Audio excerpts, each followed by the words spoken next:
El primer caso, la perfusión termina después de alcanzado el estado Ya estacionario. soy takma. Vamos a administrar fármaco por perfusión y ya ha pasado suficiente tiempo para Haniwa estaba anchasara. el fármaco en estado estacionario y ahí interrumpir una perfusión. Ese es el Haniwa sarma.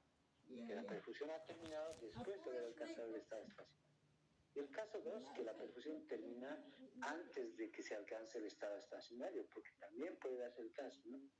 Que paremos la perfusión antes de que hayamos alcanzado, de que haya pasado tiempo suficiente como para alcanzar el estado estacionario. Entonces, bajo esta perspectiva, dos nuevos términos vamos a empezar a analizar. Uno, primero, son los tiempos. Aquí en esta administración ya hablamos de 3 tipos de tiempos, ¿sí? Este tiempo T, así minúscula como lo ven, todas las fórmulas, es el tiempo transcurrido desde el inicio de la perfusión. ¿Sí? Eso representa, ¿no? ¿Qué tiempo transcurre desde que no se empezó a administrar el fármaco? T mayúscula, y les he comentado que es el tiempo que dura la perfusión. Y T prima, fíjense, hay un nuevo tiempo, T prima, es el tiempo transcurrido desde el final de la perfusión. Es decir, paramos la perfusión a las 5 horas. Desde ahí para adelante hay un tiempo. Eso se llama T'. La relación de estas 3 variables está dada por esta fórmula. T' es igual a T menos T mayúscula. ¿Sí? Entonces, de esta manera ya puedo tener una relación de estos 3 tiempos.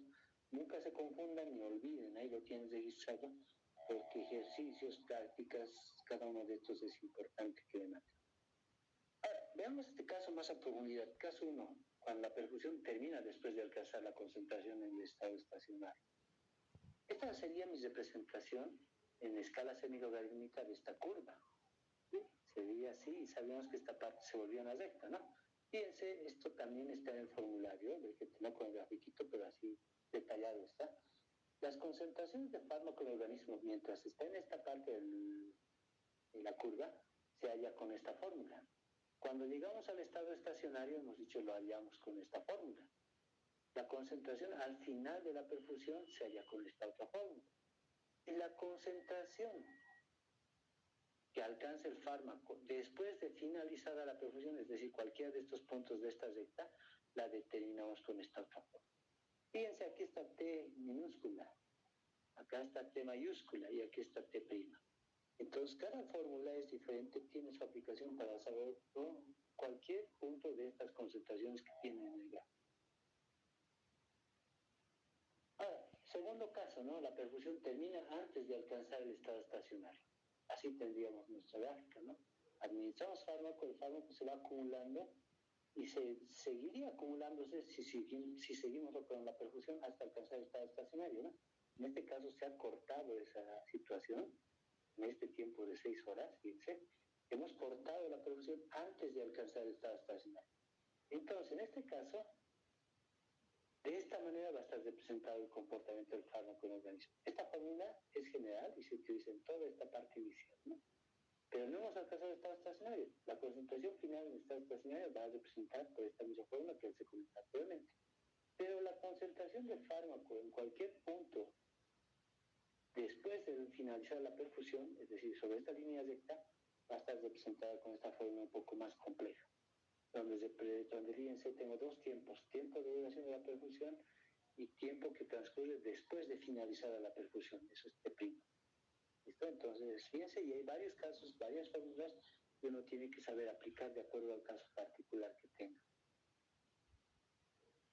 Ahora, cuando nosotros administramos fármaco por perfusión, podemos calcular parámetros farmacocinéticos. Ya saben qué son los parámetros farmacocinéticos: constante eliminación, T medios, área bajo la curva, constante eliminación, aclaramiento y demás, ¿sí? Entonces hay parámetros farmacocinéticos que también con esta administración podríamos determinar.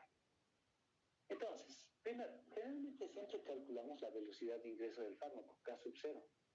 Esto para alcanzar una concentración en el estado estacionario, la concentración deseada con efecto terapéutico seguro y eficaz, ¿sí? Entonces siempre nosotros debemos saber calcular a qué velocidad voy a administrar un fármaco para que alcance la concentración de estado estacionario que debería estar dentro de la ventana terapéutica. Entonces, esta fórmula que ven acá es la que usamos para esto, y esto deriva de la fórmula que ya se mencionaba anteriormente. Les he mostrado una fórmula donde decía la concentración en estado estacionario es igual a K sub 0 sobre dividido entre todo esto, ¿no? Y de esa fórmula solo despejamos velocidad de perfusión de orden 0 y tengo esta relación. Y en lugar de colocar este producto de constante de eliminación por volumen de distribución, puedo poner aclaramiento y al final puede ser. Toda esta fórmula me sirve para calcular cuál es la velocidad de perfusión de un fármaco para alcanzar una concentración de estado estacionario determinada. ¿Cómo calculamos el aclaramiento? Perdón, el aclaramiento también podemos calcularlo a partir de la fórmula que tengo acá. La relación K sub 0 es igual a la concentración de estado estacionario por aclaramiento, ¿no? De ahí despejo aclaramiento y ya tengo una forma de conocer aclaramiento. ¿Cómo determinamos la constante de eliminación? Esto lo hacemos a partir de las concentraciones en la fase de eliminación, en la fase de postperfusión. Es decir, en esta parte de la recta tengo que calcular esta ecuación de esta recta y a partir de esta puedo calcular la constante de eliminación, ¿no? Eso entonces es sencillo porque la constante de eliminación va a ser igual al valor absoluto de la pendiente de esta recta. De esa manera podemos calcular esa constante de eliminación. También pero podemos determinar esta constante de eliminación a partir de concentraciones durante la perfusión, es decir, a partir de los datos que yo tenga, estos datos iniciales mientras dura la perfusión, yo puedo hallar esta constante de eliminación. Pero ¿qué necesito conocer? La concentración del estado estacionario, la concentración que alcanzo en un determinado tiempo. Con esos valores puedo hallar también esta constante de eliminación. Volumen de distribución. Otra vez, el volumen de distribución igual lo puedo determinar a través de esta fórmula general que tenemos. Despejamos el volumen de distribución y tengo que el volumen de distribución es igual a la velocidad de perfusión dividido entre el producto de estos dos parámetros farmacocinéticos, constante de eliminación y concentración del estado estacionario. Ahora, empecemos a hablar de un nuevo concepto aquí que se llama dosis de choque. Es bien importante que lo tengan bien en mente y siempre vamos a hablar de dosis de choque, igual ya es un concepto que ya le estoy introduciendo.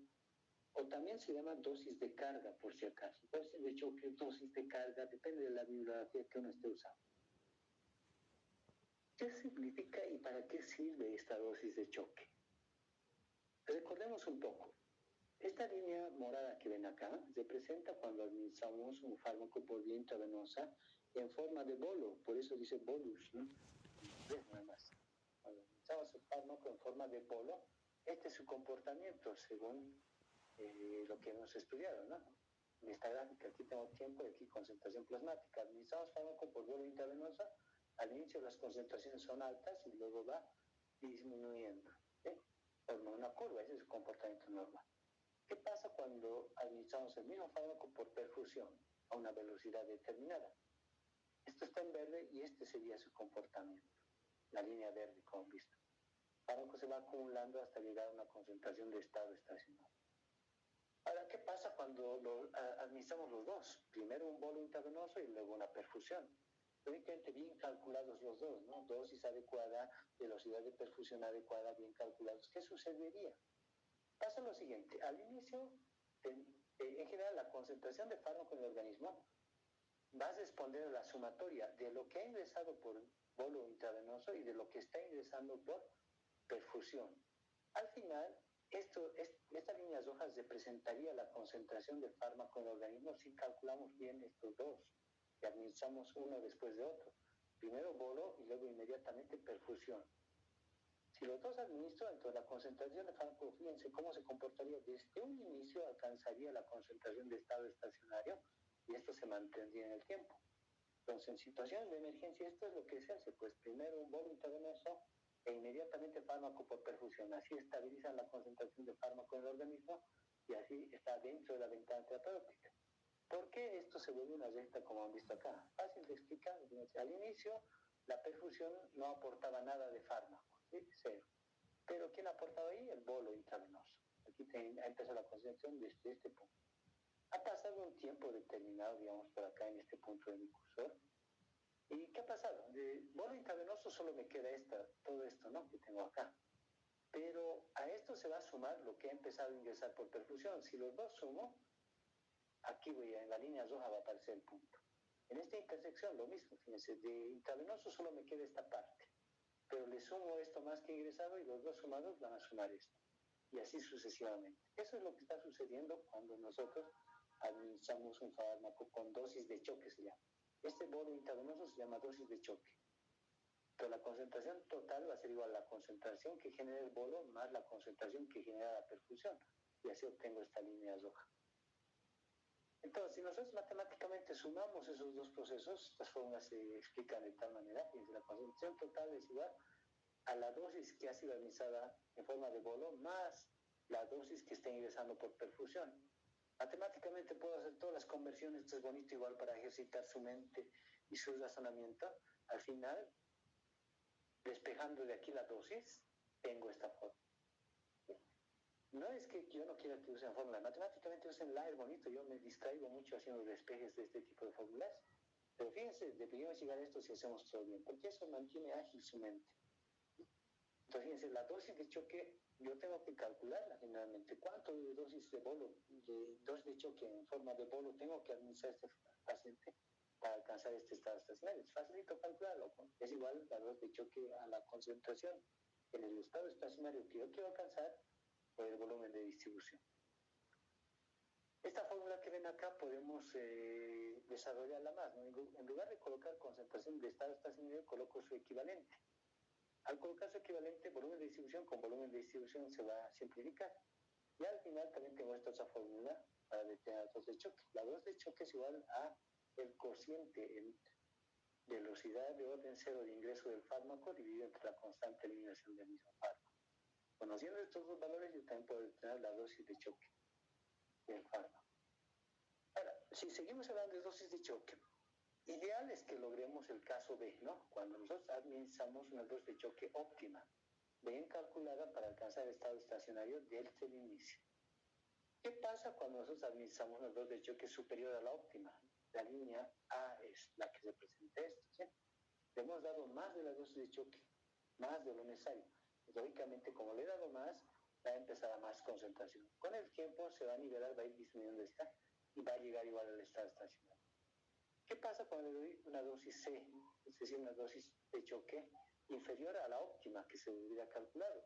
Así sería su comportamiento. Si bien acelera un poco y llega al estado estacionario, no desde el inicio, ¿no? Y D se presenta cuando no ponemos dosis de choque. La verdad es que cuando damos dosis de choque se empieza a ingresar, se empieza a acumular y tiene que pasar 5 vidas medias del fármaco para alcanzar este estado estacionario. Entonces, todos estos malos efectos de A, C, D se corrigen calculando bien la dosis de choque para que desde un inicio tengamos la concentración deseada. Ahora, esto es solo como introducción para que vean qué tanto va creciendo esto. Solo como concepto les voy a mostrar. Esto es lo que sucedería si yo doy perfusiones cortas intermitentes. Y veo que esto también se estudia, pero en este semestre no podemos darlo, que es mucho más complejo. ¿A qué se refiere perfusiones cortas intermitentes? Fíjense este caso. Este caso de administración es una perfusión de 4 horas cada 24 horas, es decir, tiempo cero. Empiezo la perfusión a una velocidad constante. Entonces empezamos la perfusión, entonces 4 horas pasan, fíjense, pasan 4 horas y ahí para la perfusión. Para la perfusión, el fármaco empieza a eliminarse, es lo que sucede acá. Pasan 24 horas y otra vez le doy perfusión. Todavía no se ha eliminado el fármaco, sigue el fármaco de veneno, otra vez le doy perfusión y otra vez empieza a crecer, ¿no? 4 horas otra vez de perfusión e interrumpo otra vez la perfusión. 24 horas pasan, se elimina y otra vez perfusión. Fíjense, va generando este tipo de curva. Cuando este tipo de administración dura el tiempo suficiente, se alcanza una concentración máxima en el estado estacionario y una concentración mínima en el estado estacionario también, donde se va equilibrando, ya si esto siempre va a ser constante. Lo ideal es esto, que esto esté siempre dentro de la ventana terapéutica, ¿no? Es muy interesante también esta administración para ciertos fármacos. Igual tenía un poquito más de lo mencionar, pero fíjense a qué se puede llegar cuando administramos fármacos con diferentes casos para diferentes objetivos. Eso es lo que les quiero mostrar que hay más adelante, ¿no? En ejercicios no vamos a ver esta parte porque ya no hay el tiempo y es mucho más complicado. Ok. De todo lo que les he mostrado hasta el momento, ¿tienen alguna duda?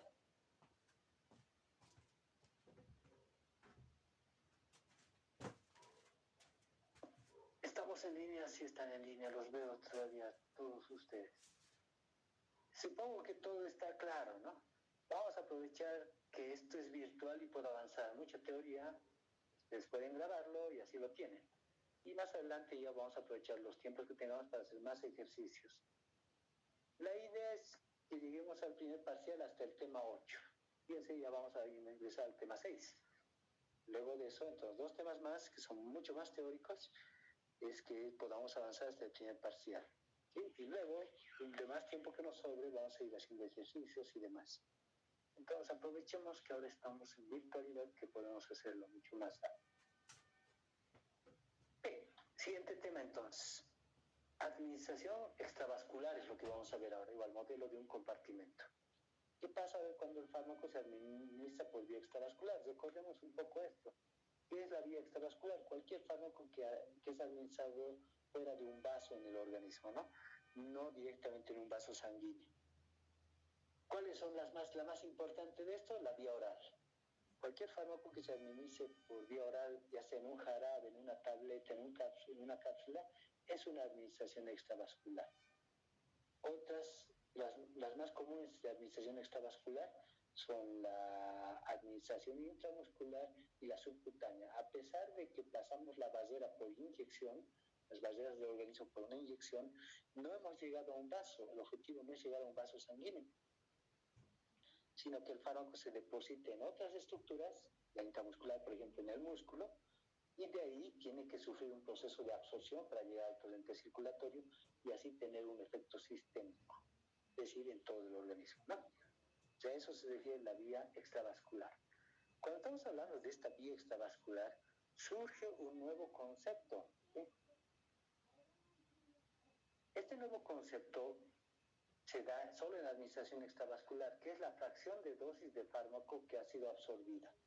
Cuando administramos el fármaco por vía extravascular, no se asegura que el 100% del fármaco llegue al torrente circulatorio, porque puede ser que parte de este fármaco no se absorba, no llegue totalmente al organismo y se deseche, ¿no? O puede ser que durante este proceso de absorción el fármaco se esté metabolizando, esté cambiando su estructura. Entonces, solo llega una fracción de este fármaco al torrente circulatorio tal cual se ha administrado. Esa fracción de dosis se llama biodisponibilidad. Eso ya dice como concepto inicial, ¿verdad? Pero aquí sí entra el concepto de biodisponibilidad. F representa ese concepto. La letra F mayúscula representa biodisponibilidad y D es la dosis que ya debemos manejar hasta el momento, ¿no? Ahora, ¿qué sucede? A diferencia de la administración intravenosa, muchas veces en este tipo de administración extravascular hay una absorción incompleta o hay un fenómeno de latencia. Dos cosas van a ver. Absorción incompleta ya lo entendemos, ¿no? No todo el fármaco se absorbe para llegar al torrente circulatorio. Pero ¿qué es el fenómeno de latencia? Este fenómeno de latencia que menciona acá es el siguiente. Administramos fármaco por vía oral en una tableta, es fácil de explicarse así, ¿no? Administramos tiempo cero.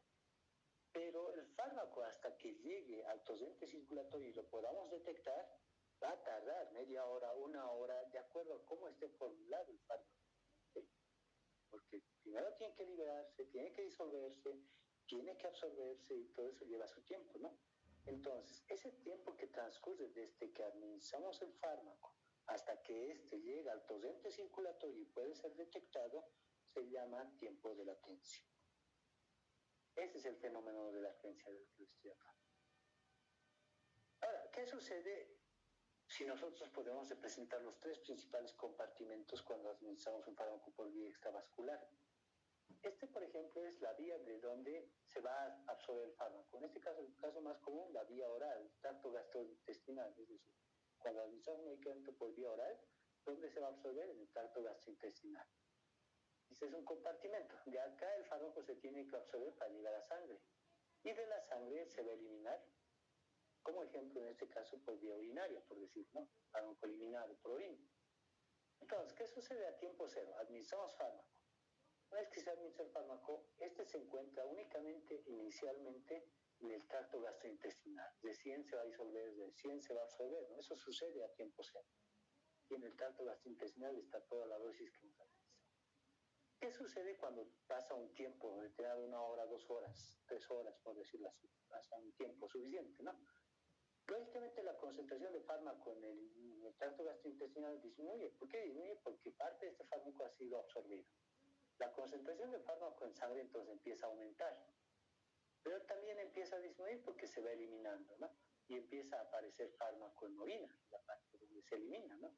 Entonces fíjense cómo el fármaco se va repartiendo por todos los lugares donde va teniendo acceso, ¿no? Inicialmente estaba acá, el tracto gastrointestinal llega a la sangre, pero de la sangre también se empieza a eliminar, y así es que el fármaco tengo en 3 sitios, ya que en un tiempo determinado tengo todavía fármaco que le falta ser absorbido, ya ha llegado cierta cantidad de fármaco a la sangre, y de ahí también ya parte de ese fármaco ha sido eliminado.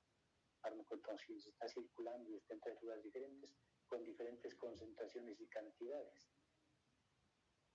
¿Cómo son las curvas de concentración plasmática versus tiempo cuando administramos fármaco por esta vía? ¿Qué es lo que les muestro acá? Fíjense. Imagínense lo siguiente, hay 3 líneas acá, fíjense. Una es la concentración de fármaco en plasma, representada por la línea roja. Otra, la concentración de fármaco en el tracto gastrointestinal, representada por la línea verde. Y esta es la concentración de fármaco en orina, representada por la línea amarilla. Ahora, imagínense lo siguiente, por separado, imagínense esta gráfica. Digamos que yo me pongo, si pudiera, en el tracto gastrointestinal, pongo una cámara y veo qué le pasa al fármaco, la concentración de fármaco en ese lugar. Estoy en el tracto gastrointestinal con una cámara que puede ver qué le pasa al fármaco, ¿no? Yo lo vería así, al inicio hay concentración elevada, luego va disminuyendo esa concentración porque se va absorbiendo, hasta que ya no quede nada ahí, ¿no? Así yo les vería en el tiempo si pongo una cámara a ese nivel. ¿Listo? Una curva. Si la absorción es de primer orden, entonces esto se volvió una recta en escala hemodinámica, ¿no? ¿Qué sucede ahora si pongo una cámara en el torrente circulatorio que ve el fármaco, ¿no? Vería la línea roja. Al inicio no hay nada, va a pasar un tiempo, empieza a aparecer el fármaco y este va subiendo su concentración hasta llegar a un máximo. Después de pasar este máximo ya se empieza a eliminar, como lo que hemos aprendido, ¿sí? Esta curva roja generaría en plasma la administración extravascular. ¿Y qué pasaría si yo pongo otra cámara en la orina? ¿No? Vería así. Parte del fármaco ya que es absorbido se empieza a eliminar y empieza a aparecer en orina. Esta cantidad de fármaco empieza a ser más, hasta que se vuelve constante y ya no sale más por orina. Así se verían estas tres gráficas que están en uno solo en este momento, si nosotros colocáramos sensores detectores en estos 3 sitios donde el fármaco tiene acceso. Así se vería, ¿no? Entonces, estas curvas que están viendo acá, nos interesa mucho ver cómo es su comportamiento. Esta verde que ven se parece mucho a la intravenosa en bolo, pero esto es lo que está sucediendo en el tracto gastrointestinal en este caso, ¿no? Esta la vamos a empezar a ver en la práctica 2, estos ejercicios de fármaco en orina.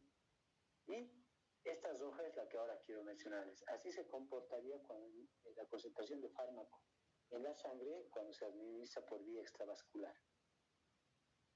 Ahora, todo tiene un modelo matemático, este sería el modelo a analizar. Primero, tenemos ya más procesos involucrados. Hay una entrada de fármaco desde el lugar de absorción hasta el compartimento central, ¿no? Entonces, esta entrada de fármaco sigue la primera ley de Fick y es de primer orden. Está gobernado entonces por una constante de velocidad de absorción. K sub A es esto ya. Fíjense, hay una K sub A más K. Pero también tenemos otro proceso de salida del fármaco del organismo. Esta se produce por medio de procesos de eliminación. Ya sabemos que la eliminación es un conjunto de procesos entre excreción y metabolismo, ¿no? Es más, el término de eliminación es más genérico. Este proceso de eliminación está gobernada con la constante de velocidad de eliminación, K sub L. Entonces, este sería nuestro esquema del modelo, fíjense. Una dosis se administra por vía extravascular en el sitio donde se va a producir la absorción, ¿no? Esta dosis genera una cantidad de fármaco que se va a poder absorber. A. Esta se va a absorber con una constante de orden 1. Ahora fíjense, orden 1 no es orden 0 como la anterior perfusión, por eso es K sub A. Constante de absorción voy a tener acá de orden 1 que va a generar una cantidad de fármaco en el organismo, la cual se va a eliminar a través de una constante de eliminación. Ok, este es mi esquema de modelo a analizar ahora.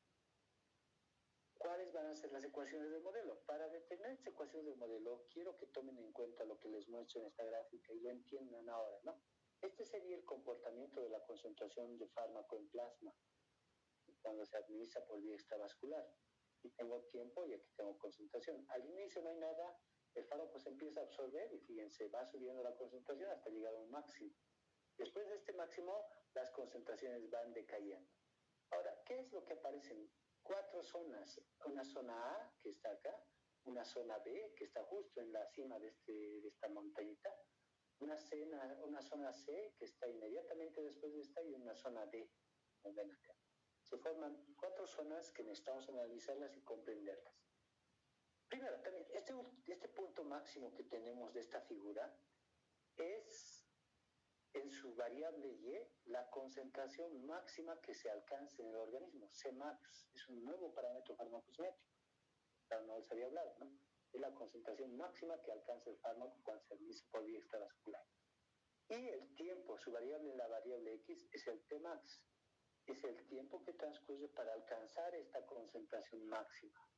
Y es bien importante conocerlo, porque a partir de este valor, yo sé si he llegado a la ventana terapéutica, yo sé si me he pasado de la ventana terapéutica y se ha ido al lado tóxico, o si no he alcanzado esta ventana terapéutica. ¿Listo? Entonces ya estamos viendo un comportamiento aquí lógico, ¿no? Hablemos de estas zonas ahora que se menciona, la zona A. Esta zona A, aquí está un grafiquito que representa, ¿por qué hay aumento de fármaco aquí en el organismo? Va creciendo la concentración de fármaco, ¿no? Pasa lo siguiente, la velocidad de ingreso de fármaco en esta zona es mayor a la velocidad de eliminación. Acá no solo hay absorción, sino también eliminación, pero la absorción es más grande, más alta, más velocidad de absorción. Por eso es que la concentración va subiendo. ¿Listo? 2 procesos hay entonces acá en todo esto. Absorción y eliminación en todo. La única diferencia es que aquí predomina la absorción, por eso sube la concentración. Entonces, bajo ese razonamiento, en este punto máximo B, las 2 velocidades se han igualado. La velocidad de ingreso del fármaco se ha igualado a la velocidad de salida del fármaco. ¿Listo?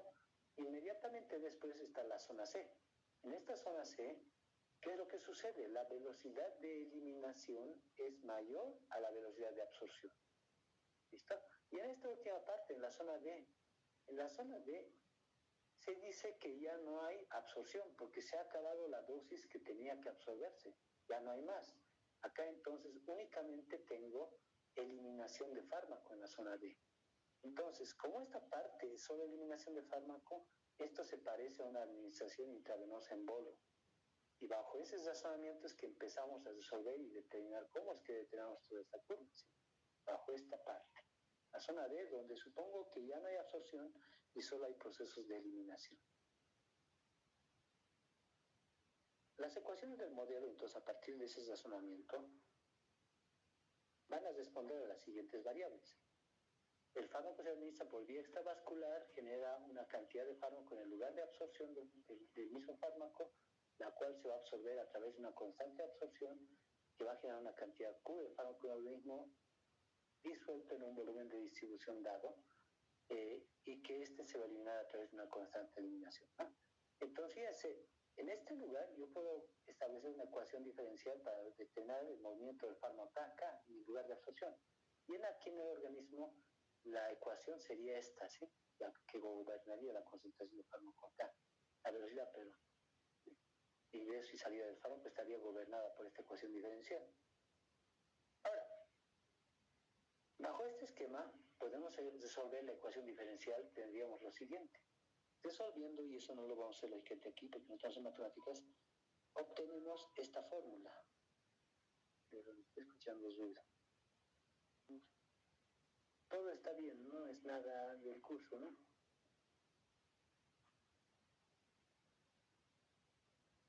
Fijaros si hay preguntas. Sí, doctor, todo está bien. Entonces continuamos. Fíjense, si nos olvidamos esas ecuaciones, ya la fórmula se ha complicado mucho más, ¿no? Hemos empezado de formulitas básicas, sencillas, fíjense, estoy llegando a fórmulas más complejas. Otra vez, por eso es que quiero que usen sus calculadores de alto nivel, que sepan resolver ecuaciones de este tipo cada vez más complejas, porque a este nivel es al que vamos a llegar. ¿sí? Entonces, fíjense, la cantidad de fármacos en el organismo va a estar gobernada por nuevos parámetros farmacocinéticos, el tiempo que transcurre. Entonces, la cantidad de fármacos en el organismo a cualquier tiempo la tenemos con esta fórmula. Aparece en constante absorción, constante eliminación, A sub 0. Esas variables aparecerían, ¿no? Esta ecuación está en la tenemos marcada. A sub 0 es la cantidad de fármaco en el tubo gástrico a tiempo cero, es decir, la dosis que se ha administrado en teoría. Eso sería A sub 0. Pero es más útil que esa fórmula si reemplazamos A sub 0 por la fracción de dosis absorbida, ¿no? ¿Qué dosis de este fármaco que hemos administrado se va a poder llegar a absorber? Y esto lo dividimos por el volumen de distribución. Al final, ¿qué tengo ahí? Concentración plasmática. La concentración plasmática de fármaco en el organismo va a estar representada por esta fórmula, a cualquier tiempo, ¿no? ¿Qué necesito para determinar esto? Constante eliminación, constante absorción, biodisponibilidad del fármaco, la dosis que he administrado y el volumen de distribución. Muchas más variables se necesitan para calcular estos valores. También podemos expresarlo con esta otra ecuación que les muestro acá. La concentración de fármaco en el organismo a cualquier tiempo dado está determinado por esta fórmula, donde tenemos dos nuevos valores: concentración inicial, acuérdense que esto lo hemos visto, la concentración de fármaco inicial en el organismo, y A sub 0 es la concentración inicial de fármaco en el lugar de absorción. Entonces, fíjense, esta ecuación también representa, ¿no? Depende entonces qué datos tengamos, puedo usar esta o esta. Ahora, ¿cómo son los parámetros farmacocinéticos de este modelo? Los que más vamos a estudiar aquí son constante eliminación y T medios. El área bajo la curva Cmax y Tmax, que has explicado qué son estos dos valores. Una constante absorción, un volumen de distribución y el aclaramiento. Fácil, el aclaramiento es fácil, es lo mismo. Si el aclaramiento plasmático es igual al volumen de distribución por constante eliminación. Lo mismo que hasta ahora hemos visto en otras administraciones. Constante eliminación y T medios. ¿Cómo se determina? Fíjense esta curva, que es administración extravascular, en escala semilogarítmica. Si yo represento estos datos que tengo de administración extravascular en escala semilogarítmica, los últimos puntos de esta que tengo acá van a generar una recta, porque aquí solo hay proceso de eliminación, hemos dicho, ¿no? Esta recta me va a permitir hallar su pendiente. Entonces, a partir del valor absoluto de esta pendiente, yo fácilmente determino la constante de eliminación. ¿Ok? Entonces, ¿por qué viene esto? Cuando hay solo eliminación, esta es la fórmula que gobierna, ¿no? a este comportamiento del proceso cuando solo hay eliminación. La concentración, constante eliminación, entonces va a llevar al valor absoluto de esta recta que forma estos últimos puntos. ¿Listo? Entonces, a partir de esta constante eliminación, también puedo determinar el T medios, que es la misma fórmula de administración intravenosa en bolo, ¿no? La misma, ahí no hay mucho lío. Así listo. ¿Cómo determinamos el área bajo la curva? Para eso igual tenemos fórmulas integradas. Por eso es método modelo dependiente, lo que les he comentado. El área bajo la curva, para este modelo de administración extravascular monocompartimental, se va a calcular con esta fórmula. Área bajo la curva de tercero hasta 20 es igual a la biodisponibilidad por la dosis sobre constante eliminación por volumen de distribución. Esta fórmula también lo podemos empezar en lugar de este producto, aclaramiento, de esta nueva fórmula, ¿no? Esta es la forma más usual de calcular el área bajo la curva, ¿sí? La más exacta, ahorita explico cuándo usan esta y cuándo usan la otra, ¿sí? Área bajo la curva, según esta fórmula, es igual a la concentración inicial sobre constante de eliminación menos concentración inicial de fármaco en el sitio de absorción sobre la constante de absorción. Esta fórmula que les muestro aquí, la 33, que dice aquí en ya, es la que calcula la concentración de fármaco en cualquier momento, ¿no? La más exacta, la más completa. Esta otra de acá arriba solo aplica cuando no existe tiempo de latencia. Ya se explicó que era tiempo de latencia, ¿no? Cuando el tiempo de latencia es cero, esta fórmula la puedo aplicar, estas dos fórmulas. Ya poco a poco voy hablando de ese tiempo de latencia. También podemos determinar el área bajo la curva por los métodos trapezoidales, ¿no? Que hemos visto, hay el método de trapecio simple, normal que han conocido, y el método log trapezoidal para calcular el área bajo la curva. Lo mismo, eso ya les he enseñado intravenosa, es lo mismo para el extravascular, solo que hay que considerar cosas diferentes al resolver ejercicios, nada más. La lógica un poquito al inicio cambia nada más, pero es lo mismo el procedimiento. ¿Cómo es esto? El último trapecio, fíjense, estos son mis puntos de administración extravascular. Estos generan esta curva que hemos dicho, ¿no? ¿Qué hacemos por el método trapezoidal? Dividimos en trapecios, ¿no? ¿Cuál es la diferencia de la administración intravenosa? Este primer lugar. Fíjense, cuando era administración intravenosa, para calcular el área del primer trapecio, yo necesitaba la concentración inicial. A partir de esa concentración inicial, con el siguiente valor, yo determinaba el promedio de estas dos alturas, ¿no? Pero acá no, fíjense, tengo una altura y el otro altura es cero, que empieza aquí cero, ¿no? Entonces, fíjense, esto forma un triángulo acá. Como es un triángulo, para hallar su área es fácil. Multiplico esta longitud que tiene acá por esta otra, por este base que tiene. Multiplico los dos y lo divido entre dos, así hallo el área de este lugar. O si lo pueden hallar como trapecio, ¿no? Solo que aquí el promedio de estas dos alturas, el primer valor de concentración y la concentración ideal queda cero. El promedio de esos dos multiplicado por esta base. Eso es lo único que cambia, porque lo demás sigue siendo lo mismo. ¿Sí? Ahí está lo que les he comentado. En este caso, mi concentración inicial es cero acá. ¿Sí?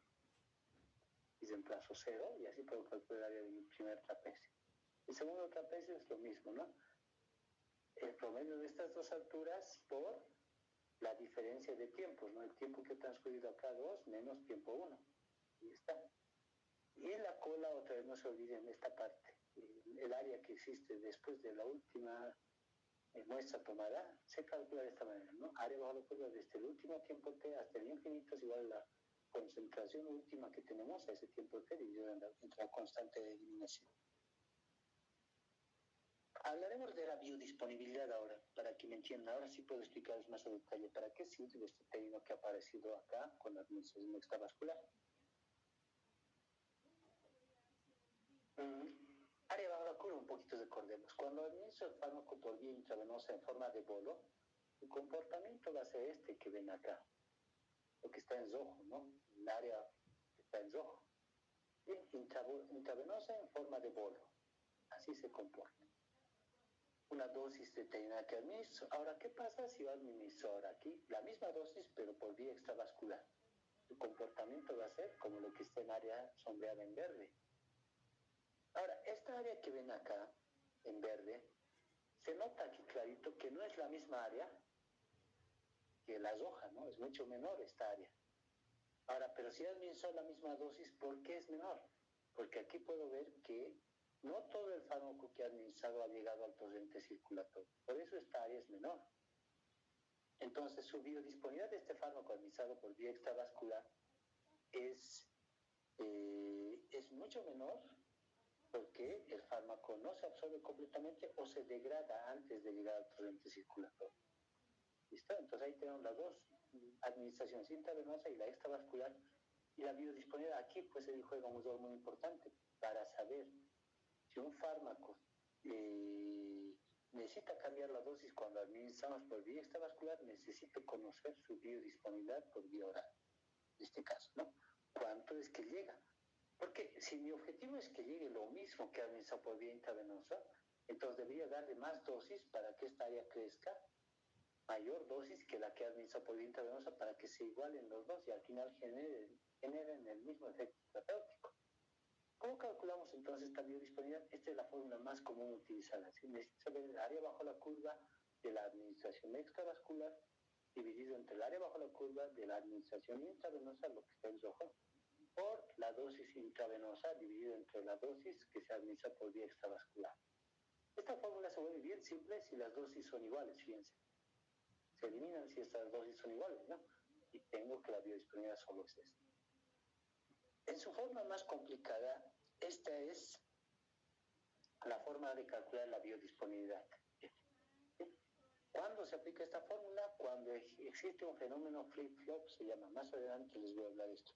Solo en casos del fenómeno flip-flop se usa esta fórmula, donde yo necesito conocer aparte del aclaramiento que tiene por vía extravascular y el aclaramiento que tiene por vía intravenosa. Otra vez, esta fórmula solo se usa cuando tenemos efecto flip-flop, que después de explicarles más de esto, les digo qué es ese efecto flip-flop. Ahora, si nosotros queremos calcular la biodisponibilidad, solo podemos hacerlo si conocemos el volumen de distribución. Es decir, son dependientes. Si yo quiero saber biodisponibilidad, necesito conocer el volumen de distribución. Si no tengo volumen de distribución, no voy a poder calcular biodisponibilidad. Y esto es viceversa, ¿no? Si yo quiero calcular volumen de distribución a través de una administración extravascular, tengo que conocer el dato de biodisponibilidad. Esto se da por la fórmula que tenemos acá, que les he mostrado. Fíjense, la biodisponibilidad depende del volumen de distribución, ¿no? Por eso uno de ellos tiene que saber para poder determinar los demás. Entonces, si yo veo esta fórmula y despego de aquí F, así podría calcular la biodisponibilidad de un fármaco administrado por vía extravascular, conociendo el área bajo la curva que tiene el aclaramiento plasmático y la dosis administrada. Veamos ahora el parámetro farmacocinético constante de absorción. Su nombre completo es constante de velocidad de absorción. ¿Y cómo se determina? A partir de niveles de fármaco en el lugar de absorción podemos determinar. La constante de absorción podría yo determinar para cualquier fármaco si pudiera medir cuánto de fármaco hay en el lugar de absorción y cómo este va variando en el tiempo, ¿no? Pero también podemos determinar a partir de muestras de sangre, ¿sí? Es decir, a partir de niveles plasmáticos de fármaco. Yo saco muestras de sangre, de estas muestras analizo el plasma, veo cuál es la concentración de fármaco, como en las simulaciones que estamos haciendo, y a partir de estos datos puedo determinar la constante de absorción. Para esto podemos recurrir al método de los residuales, o retroproyección se llama, o al método de Wagner y Nelson, de la absorción acumulativa. El más usado, el más enseñado es el método de los residuales, o retroproyección. Y el método de Wagner y Nelson también se usa en otros casos particulares, que ya les explico más antes y algún ejemplo vamos a hacer de ello. Entonces, a partir del nivel de fármaco en el lugar de absorción, ¿cómo determinaríamos la constante de absorción? Es decir, si yo pudiera ver cómo cambian los niveles de fármaco en el lugar de absorción, ¿cómo determina esta constante de absorción? Esta es una forma tradicional como se hacía, y cómo se hace todavía en algunos casos, ¿no? A una rata igual, fíjense, se le hace dormir, se le disecciona y se hace estas conexiones en su intestino a lo largo del tracto gastrointestinal, ¿sí? Al ingreso del intestino delgado se coloca, fíjense, un tubo que va a cumplir la función de administrar una solución de fármaco a concentración conocida. ¿Qué sucede? El animalito sigue vivo, está anestesiado lógicamente. Entonces hacemos estas incisiones y también aquí al final del tracto gastrointestinal, del intestino grueso, ponemos otra canulación y ¿qué hacemos? Empezamos aquí a hacer circular una solución de fármaco de concentración conocida. Entonces yo sé qué concentración está ingresando acá. Claro que va a empezar a circular por todo su tracto gastrointestinal y ¿qué va a pasar? Parte del fármaco va a ser absorbido y va a salir de acá, ¿no? Entonces yo puedo analizar cuál es la concentración de fármaco que está saliendo de acá, ¿no? Lógicamente, si son iguales, es que nada se ha absorbido, ¿no? Si esta concentración antes de ingresar a este lugar es igual a la concentración cuando sale, es que nada se ha absorbido a través de estas membranas.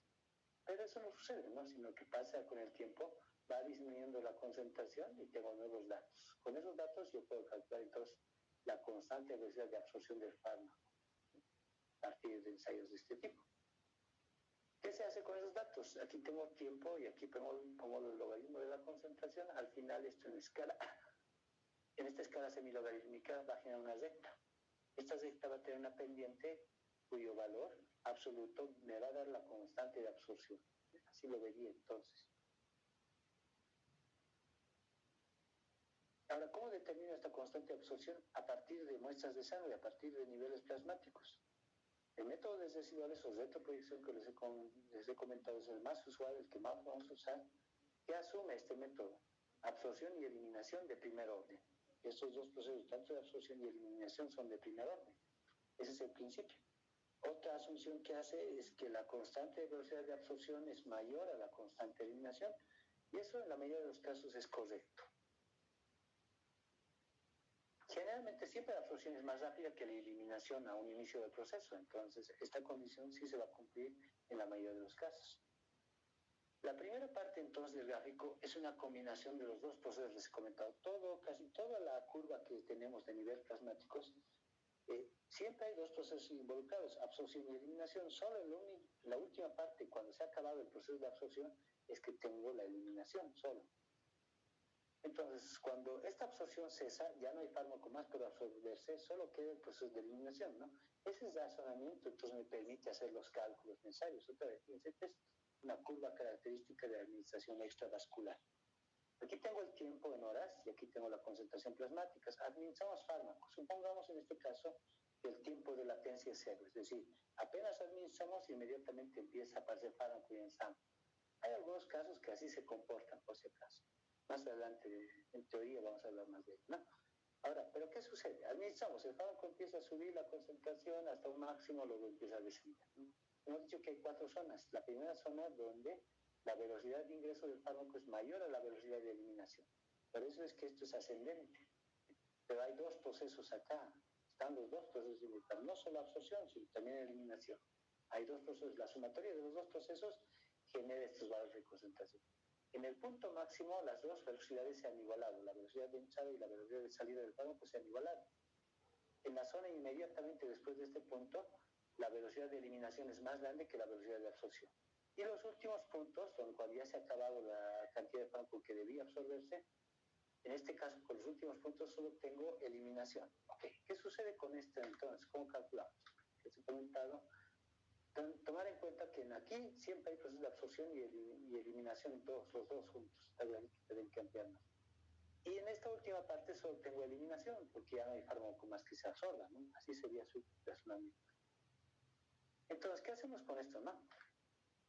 Nosotros podemos representar este proceso en escala semilogarítmica. En los últimos puntos puedo determinar una recta cuya pendiente, cuyo valor absoluto de pendiente va a ser igual a la constante de eliminación. Y si extrapolamos esta recta, voy a tener una concentración inicial extrapolada, ¿no? Que si bien no es real, nos sirve para cálculos. No existe realmente, pero sí en este caso me sirve para hacer cálculos. Entonces, ahí están las gráficas. Fíjense, esta ecuación se había presentado inicialmente. ¿Qué pasaría si aplicara logaritmos en esta gráfica? Al final obtendría lo que ven acá. Esta representación que les muestro aquí representa esta recta que tengo acá. Fíjense, esto es una recta porque todo esto es Y, esto es el intercepto al origen y esta es la pendiente, menos constante de eliminación es la pendiente y esta es mi variable X, ¿no? Ahí tengo entonces mi recta. Entonces, ¿qué sucede ahora? Ya sé que con los últimos datos, con esta recta hallo constante de eliminación. ¿Qué hago, no? Este es el método de los residuales o retroproyección que les estoy comentando. Aquí lo voy a explicar, ¿sí? Fíjense, esta es mi curva de administración intravascular. Los últimos datos forman una recta. Esta recta, como yo tengo la ecuación de la recta ya hallada, yo teóricamente puedo hallar las concentraciones extrapoladas, es decir, ¿qué concentración tendría si no hubiera absorción en esta recta? ¿No? Podría calcular cuál es la concentración extrapolada acá para este tiempo. Para este otro tiempo, cuál es su concentración extrapolada y para este otro tiempo, cuál es su concentración extrapolada, que van a ser puntos sobre esta recta de aquí arriba, ¿no? En la verde. Ok, a partir de esas concentraciones extrapoladas, yo puedo hallar las concentraciones residuales, se llaman. ¿Qué son estas concentraciones residuales?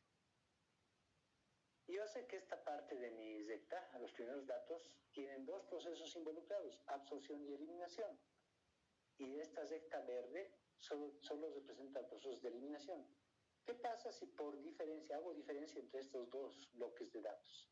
Uno que tiene absorción y eliminación y otro que tiene solo eliminación. Si hago la diferencia, fíjense, si hago una recta, elimino los procesos de eliminación y solo me queda absorción. A eso se llama residuales. Si hago esa recta, voy a obtener nuevos puntos que están representados en rojo. Estos nuevos puntos, si el proceso es de primer orden, van a generar una recta. Esta recta de residuales representa el proceso de absorción del fármaco. Con esta recta, yo puedo hallar la constante de absorción. Con esta recta verde, constante de eliminación, con la recta roja de los residuales, constante de absorción. Y a partir de esos también puedo hallar un intercepto al origen A sub 0 acá. Con esos datos de estas 2 rectas es que yo puedo calcular todos los parámetros farmacocinéticos de este modelo de administración. Entonces, todo lo que les he comentado está aquí descrito, cómo se hace paso a paso. Mejor lo muestro en gráficos para que sea más fácil su entendimiento. Aquí otra vez vuelvo a resumir. Ahí lo tienen escrito, pero aquí lo tengo ya otra vez. Esta es mi curva normal, ¿no? El proceso de administración extravascular. ¿Qué pasa si aplico logaritmos a estos datos? Los últimos datos generan una recta. A partir de esta recta hallo la pendiente y la ordenada al origen. Su valor absoluto de la pendiente es igual a la constante de eliminación. Y el valor extrapolado acá es C sub 0, ¿no? Ok, ahora ¿qué hago? Hallo las concentraciones extrapoladas. Estos puntos que ven acá, que son puntos así con el centro vacío, son concentraciones extrapoladas a estos tiempos, a los tiempos de toma de muestra que tenía inicialmente. Estos los he hallado con la ecuación de esta recta que tengo acá. ¿Qué hago? Con estas concentraciones extrapoladas, yo resto este proceso que tienen acá y hallo nuevas concentraciones. La diferencia de estos dos, por ejemplo, me va a dar un nuevo valor, ¿no? Digamos, acá me va a dar. La diferencia de estos dos puntos me va a dar acá. La diferencia de estos otros dos me va a dar acá.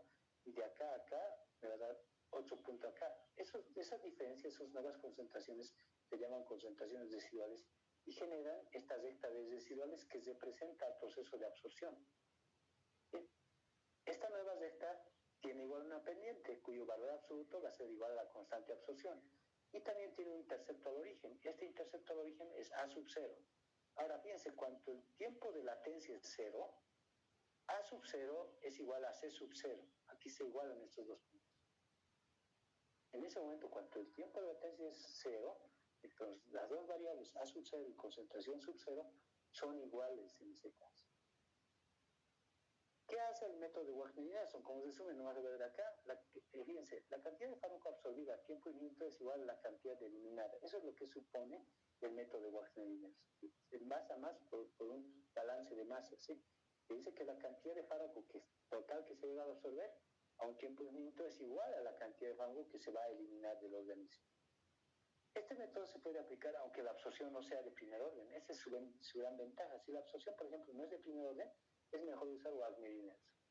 Pero si sabemos que es de primer orden, el anterior método de residuales es más útil, más general, ¿no? Entonces, el método de residuales, el que les he mostrado en estas gráficas anteriores, este es el método de residuales, ¿no?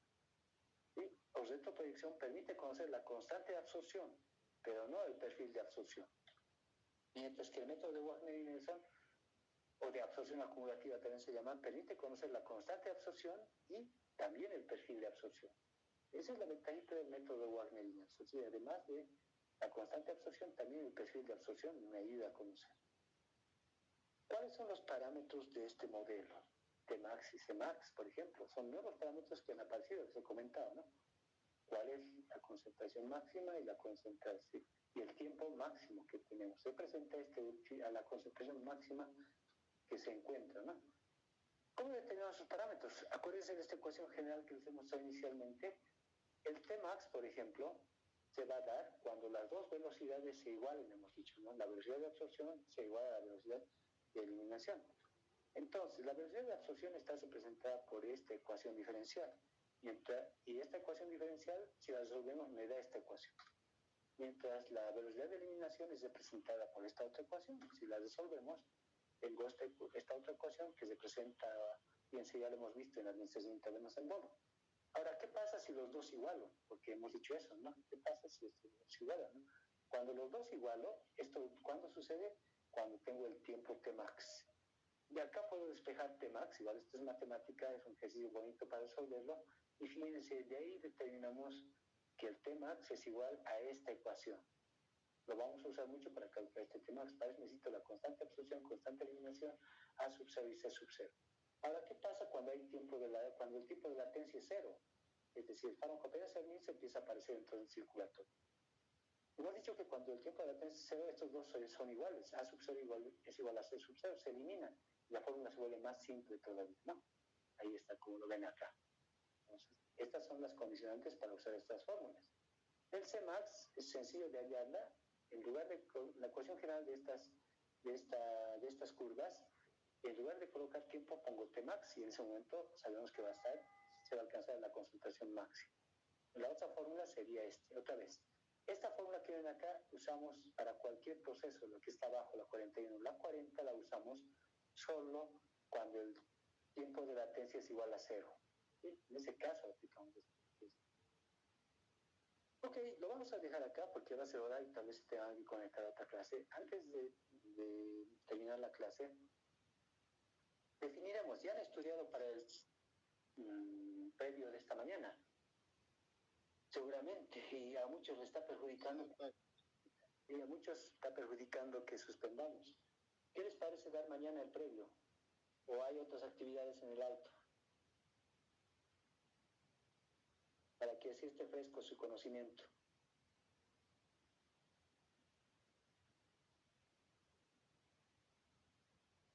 Ya se están yendo y ni siquiera estamos definiendo el previo.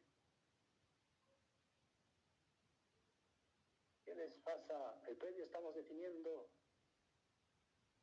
Sí, doctor, estamos pensando. Bueno, yo sí estoy pensando, porque mañana, doctor, igual tenemos prueba de farmacotecnia y no lo sé qué dirán los demás, pero si no hay otra alternativa, tendría que ser mañana nomás, doctor. Ya, Adriana. Doctor. Sí. Los escucho. Doctor. Sí. Doctor, es que mañana es 6 de marzo siempre y mañana es la actividad central que hace la Ciudad del Alto.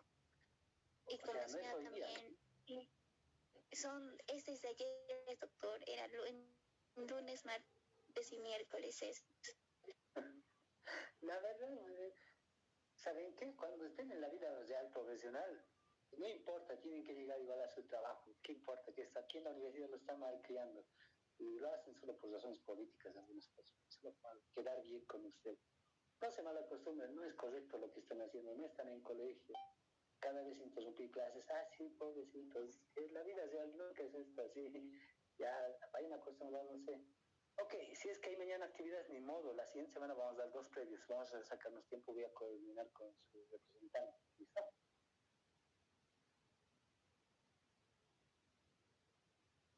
Doctor, ¿no podría el viernes? Ya, no sé, puede ser, pero coordinamos con el representante, voy a coordinar, a ver, buscar un horario donde todos puedan, ese es el problema, ¿no? Perdón, doctor, pero no podría ser el viernes en el horario que los auxiliares pasan en la mañana. ¿A qué hora pasan ellos? A las 8 hasta las 9:30. Es que con ellos tienen que resolver ejercicios. Mejor después de eso me gustaría tomarles. Hagan ejercicios con ellos. Si interrumpimos eso, se va a retrasar también eso. Después de eso podría ser. Voy a coordinar. Sí, está bien, doctor. Bueno, yo concuerdo con su opinión, doctor. Voy a coordinar con su representante, ¿listo? Voy a ver si hay aulas, que hay varias variables más. No sabía decirles ahorita. Si hay aulas donde, si ustedes no tienen clases después de eso, ¿no? Después de las clases que den los auxiliares. Adriana, coordinamos, por favor. Si no se puede por cualquier razón el viernes, va a tener que ser el martes y el miércoles de la siguiente semana. Sí, está bien, doctor. Ya, listo, gracias. Entonces los dejo para que pasen otra materia virtual seguramente. Nos vemos a las 11 con los que tienen laboratorio hoy día.